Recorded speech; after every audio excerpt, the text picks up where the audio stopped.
Welcome to Barkhausen Nature Bites. Today we're talking about this particular critter, which is a painted turtle hatchling. And we just found this particular painted turtle hatchling right outside the Nature Center about a week ago. And as you can tell, they're not very big. We're only talking about the size of a quarter. It's got kind of reddish orange on the belly there. It looks kind of dusty, dirty, because it literally just crawled out of a nest where it was hibernating all winter long.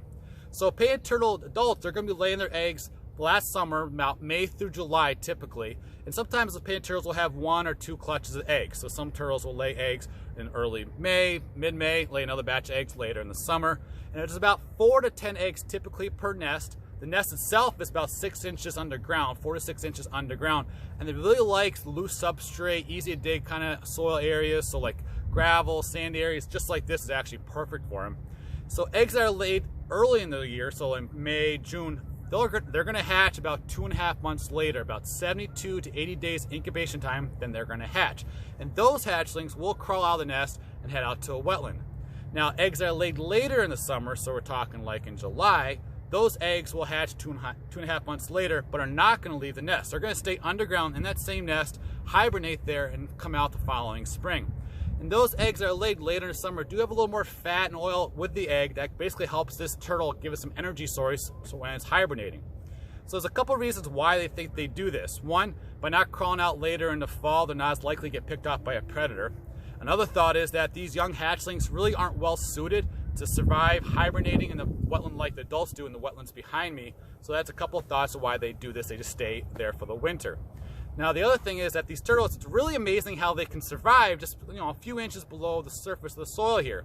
And there used to be a couple ideas, like maybe they freeze up entirely, maybe they got some like antifreeze in their blood, kind of like a wood frog we talked about earlier. But there's a couple of new ideas about this turtle. I'm gonna pick him up. He's all good. There's a couple ideas with this turtle where the recent studies have shown what actually can happen is that their skin is like a barrier. It prevents ice from coming in from the soil and entering their bodies. So it basically prevents the ice from freezing the inside of their bodies. Their skin, again, is like a barrier. Another thing that they actually do with that same thing with the skin is they actually undergo like a type of supercooling. So it's kind of complicated to explain. I encourage you to look up about it some more. Basically what happens is the liquid inside their body does get below freezing, but ice does not form. It's really weird how that works, but that can happen where the ice will not form even though the temperature of that liquid is below freezing. So that's what they're kind of thinking, how these turtles can do that right now. And this spring, this turtle, they're starting to get out and about, look for these wetlands to crawl around. This one's definitely ready to crawl out of my hand again. So I think we're gonna go ahead and have this turtle take a selfie, if you will. Hope you enjoy this episode of Barkhausen Nature Bites.